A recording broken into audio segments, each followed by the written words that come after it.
본문은 드디어 이제 요셉이 형제들과 상봉하고 포옹하고 그러면서 형님들 제가 요셉의 총리입니다 이렇게 밝힌 그 다음에 사건이에요. 그래서 형들한테 자 이제 아버지에게 안부를 전해주시고 이제 가족들을 데리고 오세요 이렇게 하는 얘기가 오늘 본문의 내용입니다. 그 본문의 내용 가운데 주시는 교훈들을 한번 보도록 하겠습니다. 자, 우리 한번 다시 읽도록 하겠습니다. 시작. 개인의 기쁨이 모든 사람에게 기쁨이 되는가 돌아봐야 한다. 자, 개인의 기쁨. 우리가 보통 기쁘면 기쁘잖아요. 근데 사람이 보통 보면 자기가 기쁘면 자기가 기쁜 걸로 끝나는 사람이 참 많아요. 주위 사람들은 별로 반응이 없어. 근데 대부분이 그렇죠. 그런데 정말로 그동안 내가 잘 살았다는 사람은 내가 기쁜데 다른 사람이 기쁜 거야. 이건 진짜 잘 사는 거야, 그 사람이. 그러니까 내가 기쁘면 주위가 기뻐하고 내가 슬프면 주위가 슬퍼하고 이런 삶을 살아야 우리가 제대로 된 삶이다라고 할 수 있겠죠. 자, 16절 우리 한번 읽겠습니다. 시작. 요셉의 형들이 왔다는 소문이 바로의 궁에 들리매 바로와 그의 신하들이 기뻐하고. 아멘. 자, 요셉의 형들이 왔다는 소문이 바로의 궁에 들리매 바로와 그의 신하들이 기뻐하고. 이 구절이 참 단순한 것 같지만 이 구절에 참 의미가 있는 것 같아요. 자, 요셉의 형들이 왔다는 소문이 바로의 궁에 들렸는데 바로와 그의 신하들이 기뻐하고 이 성경에 명확하게 기뻐했다 이런 구절이 나오고 있어요. 이것이 참 중요한 부분이고 요셉의 삶이 얼마나 대단했는가 볼 수가 있죠. 이 사람들이 요셉의 신분을 알았을까요? 몰랐을까요? 다 알았죠. 우리나라도 중요시하는 게 뭐겠습니까? 금수저, 은수저 이런 게 중요해요. 그래서 누구 아들이냐, 누구와 관계가 있느냐 그것에 따라서 인생이 달라져요. 그리고 우리나라는 어쩔 수 없잖아요. 그래서 방송국에서 일하는 사람들, 이렇게 뭐 탤런트나 이런 사람, 가수나 이런 사람들 보면 다 이렇게 금수저들이 많아요.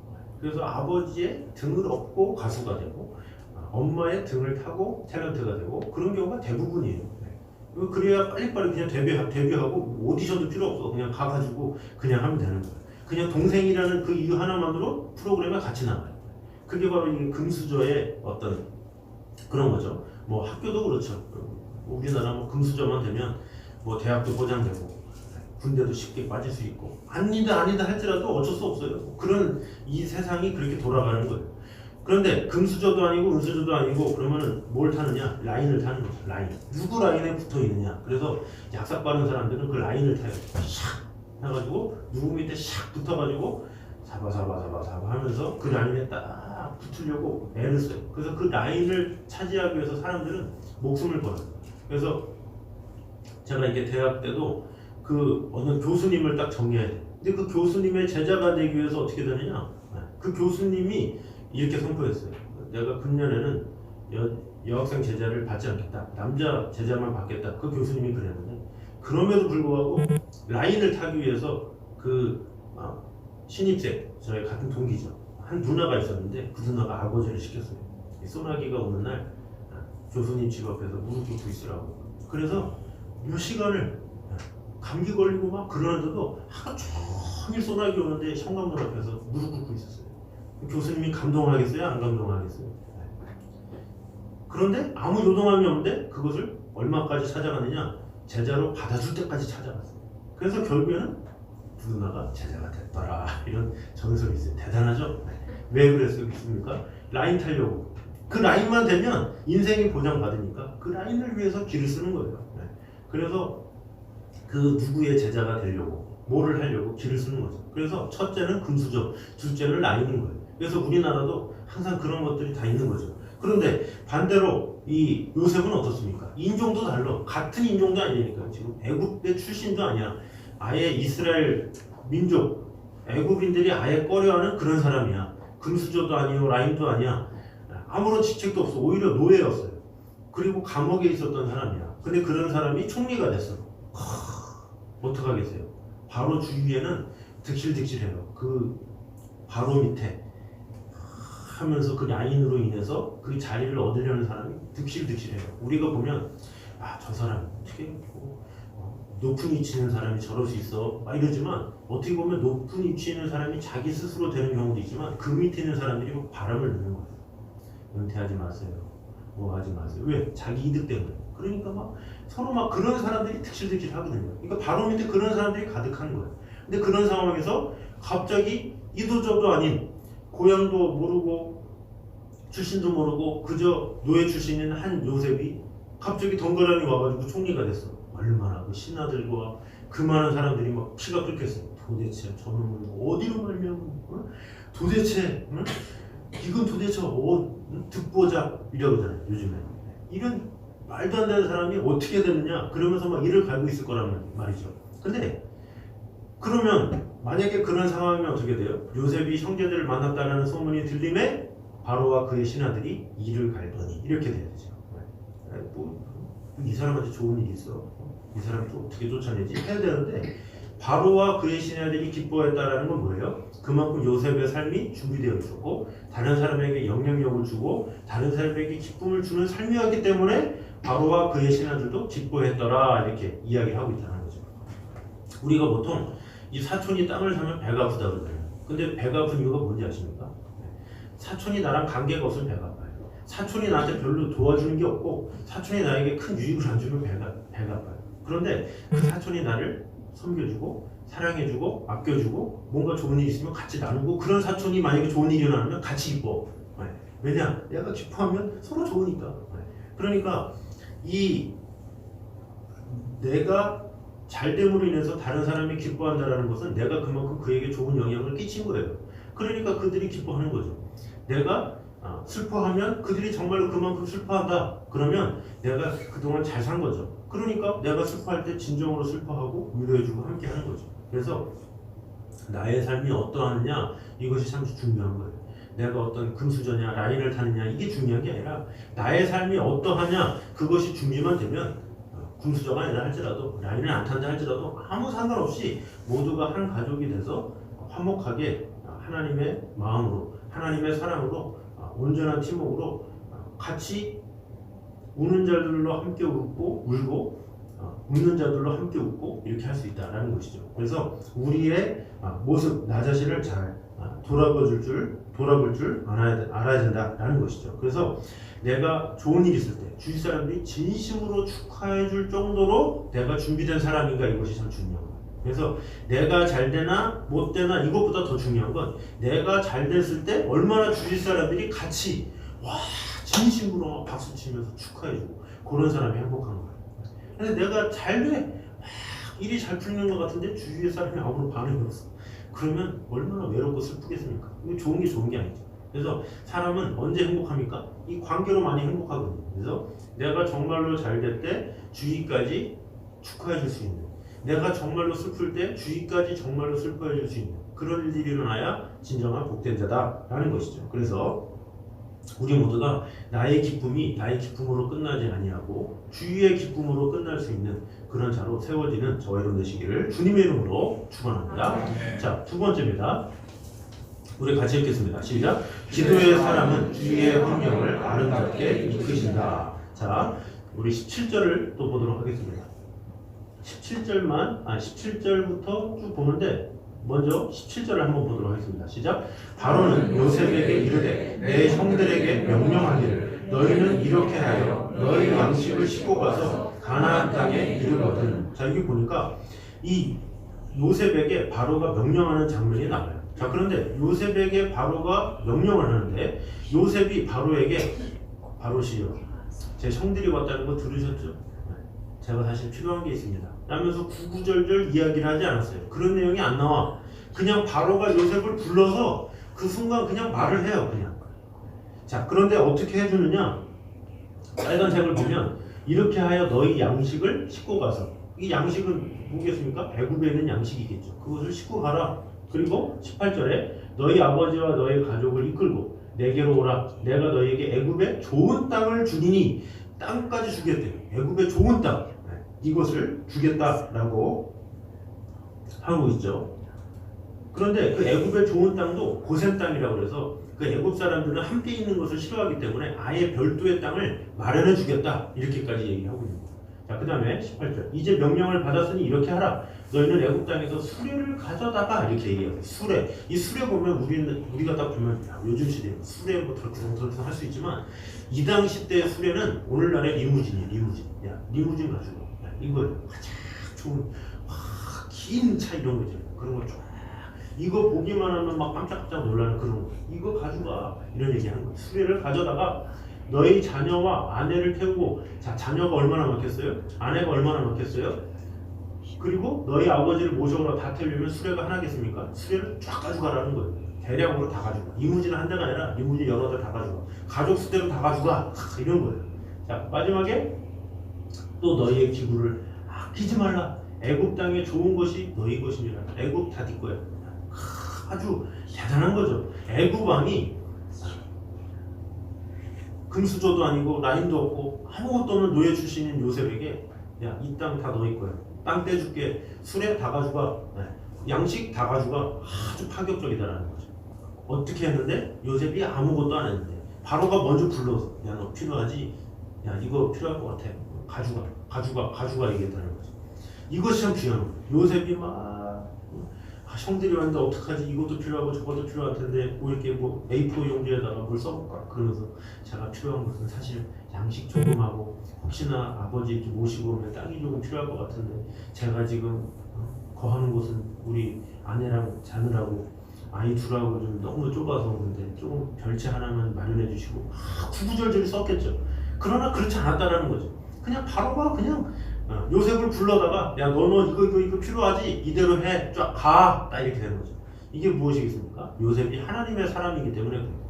하나님의 사람, 기도의 사람은 하나님께서 예배해 주시고 생각지 못하게 축복해 주신다라는 것이죠. 자, 에스더의 상황을 보도록 하겠습니다. 자, 에스더 5장 1절에서 3절까지 우리 한번 읽도록 하겠습니다. 시작.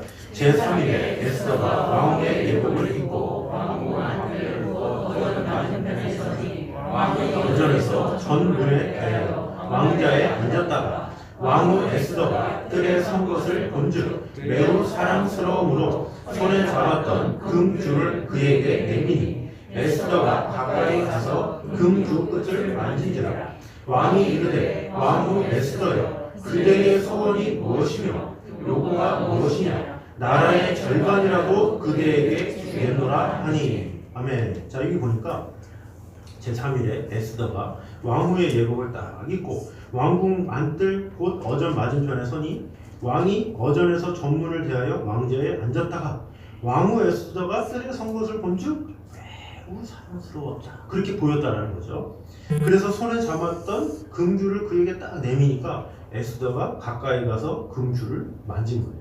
자, 이 상황이 되게 감동스러운 상황이에요. 왜냐하면 항상 왕들은 첩들이 많잖아요. 지금 에스더 이렇게 보신 분들은 이 왕후를 구하기 위해서 막 수많은 전국의 수많은 아리따운 여인들이 막 이렇게 선발을 해가지고 미스코리아 선발대회처럼 이렇게 뽑히는 거예요. 그러니까 이 왕에게 있어서 이 왕후는 어떻게 보면 아내와 남편의 관계가 아니라 그저 이 수족 관계, 그냥 자신의 기쁨을 위한, 그냥 자신의 그냥 이렇게 아내라기보다는 어떤 수많은 후궁들 중에 하나인 정도, 뭐 그 정도라고 볼 수가 있어요. 그런데 그 당시 때의 가장 파격적인 건 뭐냐?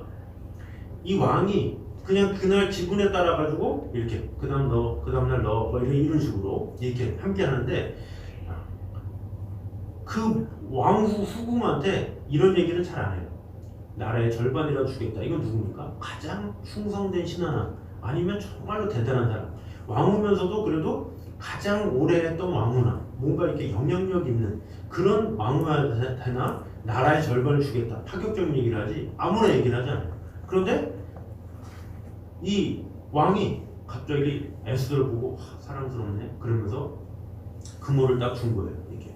그러면 그걸 딱 잡으면 이게 안 잡으면 큰일 나. 안 잡으면 그냥 사형이에요. 근데 그것을 딱 잡았더니 그러면서 내 소원이 뭐냐. 그러면서 먼저 소원을 물어요. 근데 왜 소원을 물어보고 이런 행동을 했을까요? 4장에 비밀이 나와있죠. 우리 에스더 4장 16절에 유명한 말씀이 있습니다. 제가 읽어보겠습니다. 당신은 가서 수산에 있는 유다인을 다 모으고 나를 위하여 금식하되 밤낮 3일을 먹지도 말고 마시지도 마소서.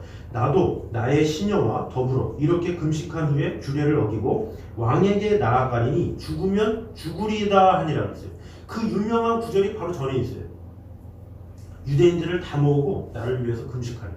밤낮 먹지도 말고 마시지도 말고 금식을 한 후에 왕에게 내가 나아가겠습니다. 이렇게 얘기를 하고 있어요. 17절에 모르드게가 가서 에스더가 명령한 대로 다 행하니라. 그러니까 이 전에 무슨 일이었어요? 금식기도 했다라는 거죠. 하나님의 마음에 합한 모습을 했다라는 거죠. 나는 죽으면 죽으리다 했다라는 거죠. 그랬더니 에스더가 어떤 일을 한 것도 아닌데 왕이 에스더를 딱 보니까 아름다워 보이고 그래서 그물을 내밀고 그러면서 내가 땅의 절반을 주겠다라고 얘기하고 그렇게 기회가 딱 주어지니까 에스더가 뭐라고 얘기합니까? 여기서 왕이시여 제 동포들이 죽어가고 있습니다. 하만 때문에 지금 우리 민족이 몰살당하게 생겼습니다. 막 우니까 자신을 사랑하는 여인이 우니까 이 남자의 마음이 어떻게 했습니까? 누가 우리 에스더를 이렇게 돼서 결국에 하만이 멸망하게 되고 이스라엘이 구원을 받게 돼서 불임절이라는 절기가 생기는 거죠. 이 모든 배경에 뭐가 있었어요? 에스더의 기도가 있었고 하나님을 향한 뜨거운 마음이 있었다는 거죠. 그랬더니 하나님께서 알아서 왕의 마음을 움직여 주셔서 이 모든 것들을 다 해주셨다는 거죠. 에스더가 한 것은 제가 왕의 문 앞에서 뭐 옷을 입고 막 이렇게 왔다 갔다 하면서 막 이런 거에 계획을 세운 게 아니에요. 그냥 금식기도 합시다. 죽으면 죽겠습니다. 이랬더니 하나님께서 그 왕의 마음을 움직여 주신 거예요.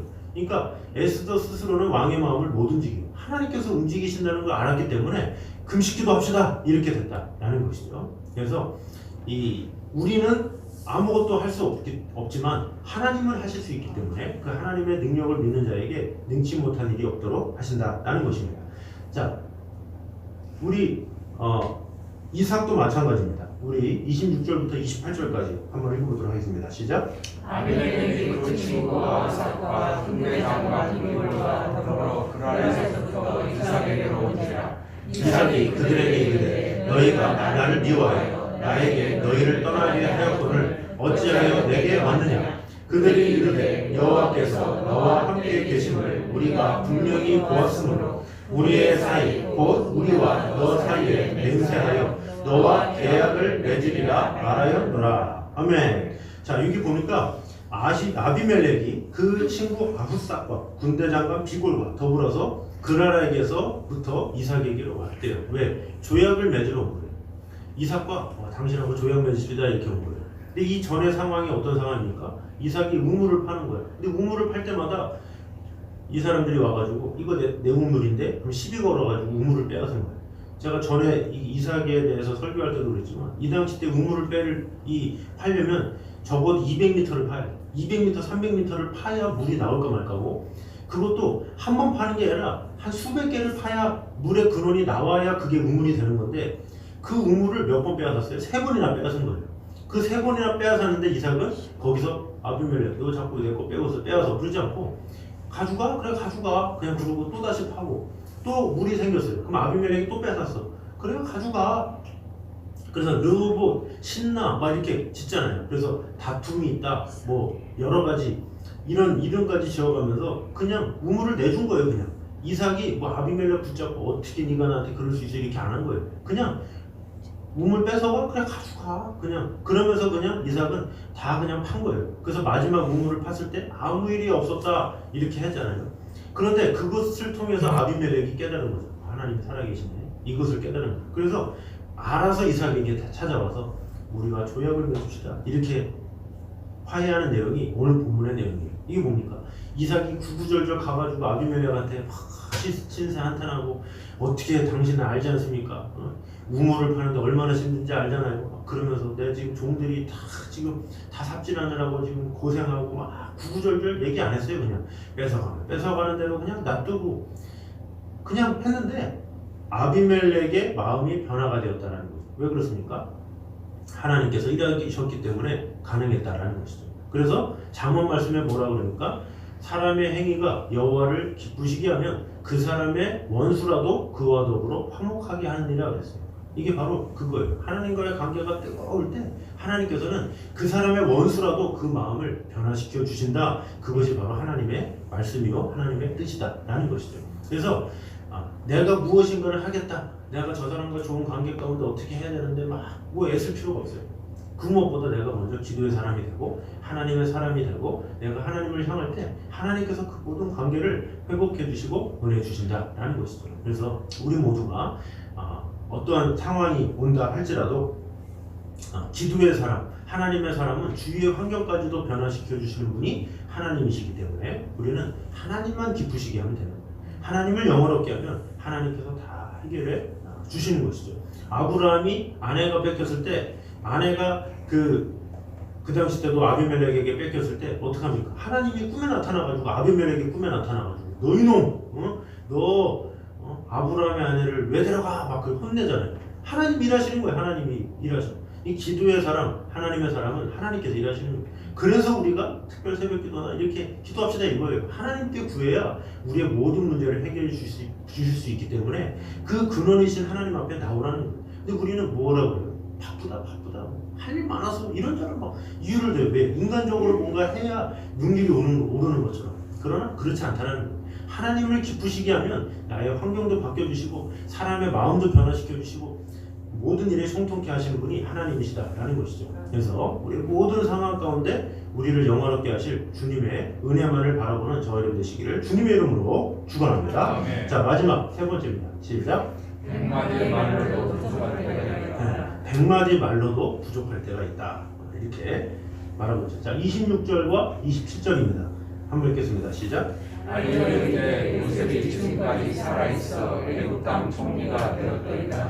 야곱이 그들의 말을 잊지 못하여 어리둥절하더니 그들이 또 요셉이 자기들에게 부탁한 모든 말로 그에게 말하매 그들의 아버지 야곱은 요셉이 자기를 태우려고 보낸 수레를 보고서야 기분이 소생한지라. 아멘. 자, 요셉이 지금까지 살아있어 애굽 땅 총리가 되었나이다 그랬더니 야곱이 그들의 말을 믿지 못하여 어리둥절했다 이렇게 이야기하고 있어요.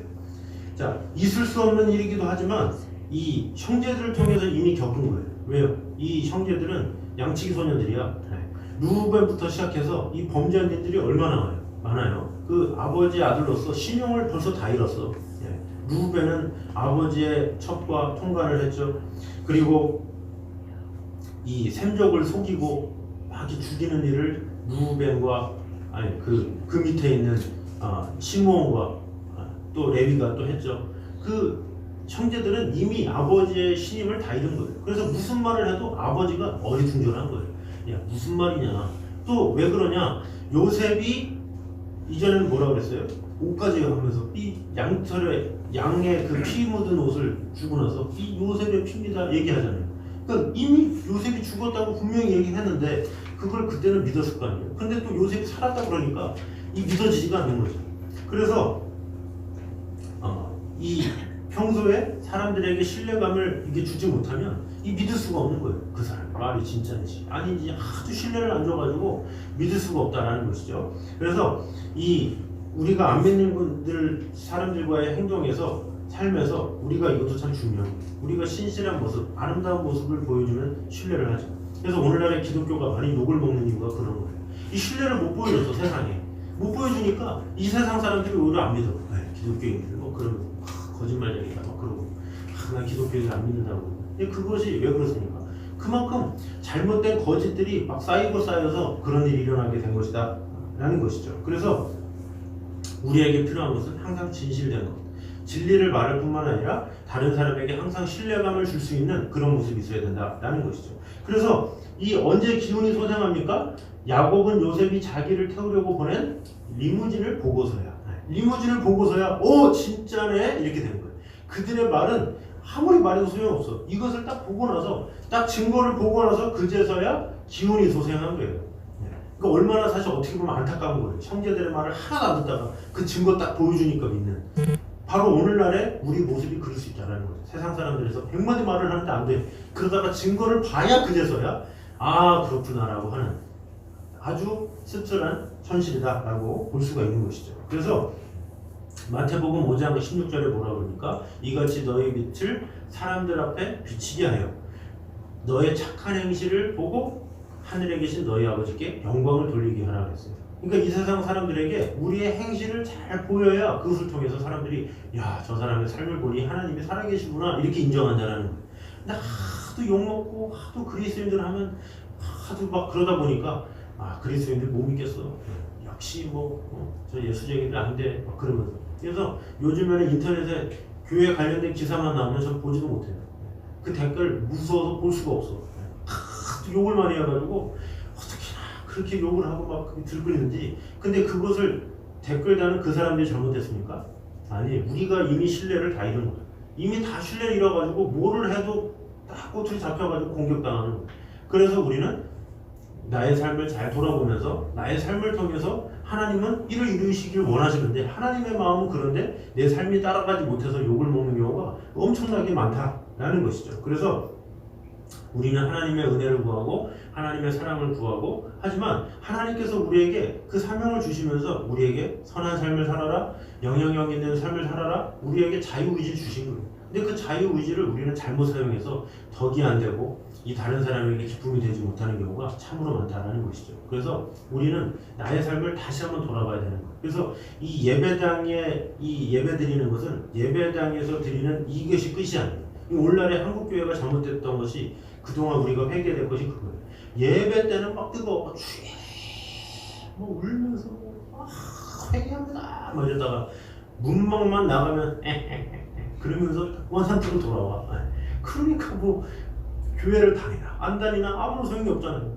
그래서 우리의 예배는 일주일에 한 번 드려지는 주일이 아니라 월요일, 화요일, 수요일 매일매일의 삶이다라는 거죠. 한 사람 한 사람을 만나는 그 순간이 진정한 예배예요. 그래서 로마서 12장 1절에 그러므로 형제들아 내가 하나님의 모든 자비하심으로 너희를 권하노니 너희 몸을 하나님이 기뻐하시는 거룩한 산 제물로 드리라. 이는 너희들이 영적 예배니라 그랬어요. 우리 몸을 거룩한 산 제물로 드리라는 거 이게 뭐예요? 예배 주일에 한 번 드리는 게 전부가 아니야. 진정한 예배는 매일매일이야. 월요일도 예배고 화요일도 예배고 수요일도 예배고 사람들 만날 때마다 예배야. 거룩한 산제물로 드려. 그것이 하나님께서 기뻐하시는 거야 라고 얘기를 하는 거죠. 그래서 2절에 너희는 이 세대를 본받지 말고 얘기하는 거야. 오직 마음을 새롭게 함으로 변화를 받아 하나님의 선하시고 기뻐하시고 온전하신 뜻이 무엇인지 분별하도록 하라 그런 거예요. 매 순간 살면서 그것을 분별하면서 사는 것이 우리의 책임인 거예요. 그래서 누구를 만나든지 나는 하나님의 사람이지 내가 덕을 세워야 되지 내가 빛된 삶을 살아야 되지 그렇게 계속 자신을 돌아보면서 자신을 고쳐나갈 때 하나님께서 그것을 기뻐하시는 것이지 언젠가 기복신앙이 돼가지고 비나이다만 하고 하나님한테 받을 것만 내년 받아먹고 그러고서 기도 딱 끝나고 그러니까 어려운 일 닥치면 예배드린다고 막 기도 쓰다가 또 좋은 일 있으면 예배당도 안 나오고 그것이 우리의 모습이다라는 거죠. 이러면은 달님한테 비나이다 하는 거랑 무슨 차이예요? 안 좋은 일만 생기면 상해다가 소금 올려놓고 비나이다 다 해결되면 언제 그랬냐는지 또 상 집어치고 또 편하게 자다가 또 안 됐네 그러면서 또 다시 상에다가 소금 올려놓고 비나이다 그런 모습이 기독교 안에 똑같이 들어와가지고 힘들고 어려울 때 막 괴롭고 울면서 불면서 하다가 막 짜다가 막 눈물 흘리면서 막 그러다가 모두 다 해결되면 어디 하나님이 계시냐 그러면서 마음대로 살고 하나님께서 원하시는 것은 우리의 소원 들어주는 그런 이 진의가 아니에요. 하나님 우리의 삶을 변화시켜서 하나님의 사람으로 세워서 우리에게 사명을 주시고 우리에게 그 사명을 통해서 하나님의 일들을 하게 하시는 것 그것이 하나님의 일이지 네 소원 뭐냐 들어주고 너 소원 뭐냐 들어주고 이런 게 아니에요. 제가 초등학교 때 유행했던 만화 영화 모래요정 바람나 하루에 소원 한 가지 들어준다는 거 제가 얼마나 재밌게 봤는지 몰라요. 하나님을 그렇게 생각하는 거예요. 주여 소원을 들어주시옵소서. 나의 이 소원만 들어주시면 하나님한테 흥정이에요. 소원만 들어주시면 하겠습니다. 하나님이 기가 찬 거죠. 야 내가 너의 소원 들어주는 존재냐? 내가 너 소원 들어주려고 너를 창조했더냐? 이게 아니에요. 이 백성은 내가 나를 위하여 지었나니 나를 찬송하게 하려 함이라. 하나님께서 우리를 창조하신 목적은 하나님을 찬송하라고 지은 거지 정반대예요. 오히려 하나님을 높이고 하나님을 예배하라고 우리를 지은 거지 하나님께서 오히려 우리의 소원을 들어주게 하기 위해서 우리를 만든 게 아니에요.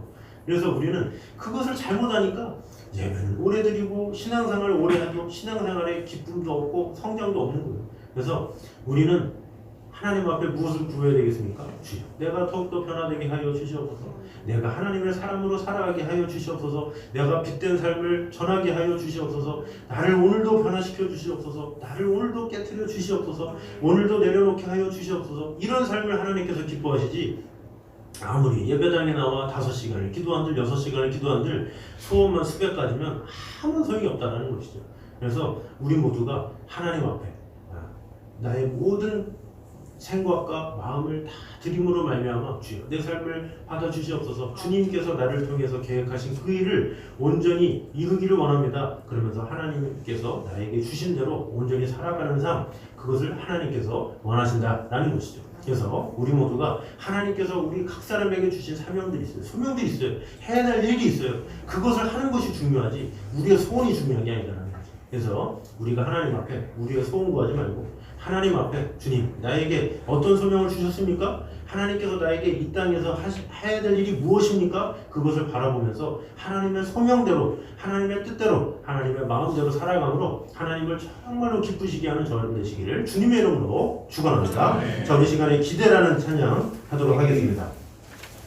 주 안에 우린 하나, 모습은 달라도 예수님 한 분만 알아내. 사랑과 선행으로 서로를 격려해 따스함으로 모든 먹으리. 주님 우리 안에 함께 하시니 형제자매의 기쁨과 슬픔 느끼며 내 안에 있는 주님 모습 보내 그분 기뻐하시네.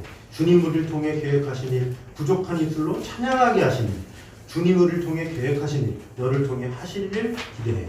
여기서 어떤 소원이나 이걸 구하는 게 아니라 하나님께서 내게 주신 소명과 그것이 있다라는 거죠. 그것을 기대하면서 부족한 입술로 하나님을 찬양하도록 하는 것, 하나님의 사명대로 살아가는 것, 그것을 하나님께서 기뻐하신다라는 것이죠. 우리 가사 생각하면서 우리 같이 찬양하도록 하겠습니다.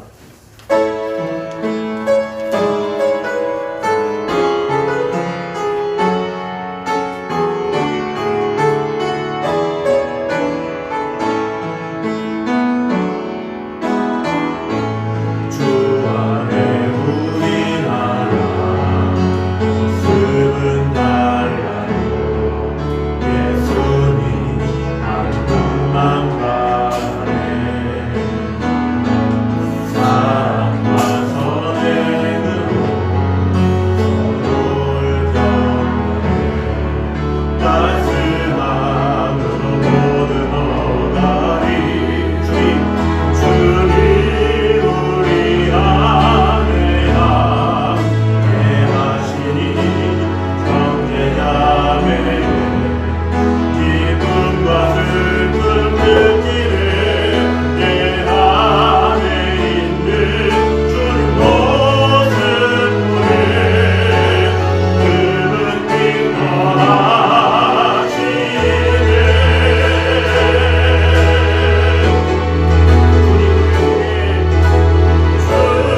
아버지 하나님, 나의 삶을 통해서 나만 기쁜 것이 아니라 다른 사람에게도 기쁨이 되는 그런 삶을 살기 원합니다.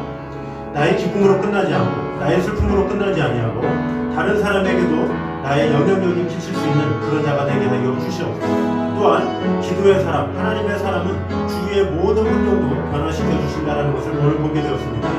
하나님만 믿고 하나님만 붙잡고 하나님 앞에 잘 보임으로 말미암아 이 모든 것을 허락하시는 하나님의 능력을 경험하는 자가 되게 하여 주시옵소서. 이렇게 기도하시고 마지막으로 우리의 100마디 말보다 우리가 거룩한 삶, 하나님께서 기뻐하시는 삶을 통해서 하나님은 영광 받으신다는 것을 오늘 보게 되었습니다.